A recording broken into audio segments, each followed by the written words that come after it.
અંત સુધીમાં કંસે દેવકી અને વાસુદેવને જન્મેલા 7 બાળકોનો નાશ કરી દીધો હતો. 9મા વર્ષે દેવકી તેના 8મા બાળકની અપેક્ષા રાખતી હતી. બરાબર મધ્યરાત્રિએ દેવકીએ તેના 8મા પુત્રને જન્મ આપ્યો. બાળકનો જન્મ થતાની સાથે જ જેલની કોટડી તેજસ્વી પ્રકાશથી ભરાઈ ગઈ હતી.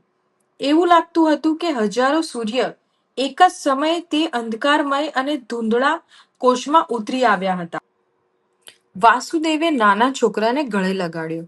તેણે બાળકને એક ટોપલીમાં રાખ્યું અને કોઈની નજરમાં પડ્યા વિના જેલમાંથી બહાર નીકળવાના રસ્તાઓ વિશે વિચારવાનું શરૂ કર્યું.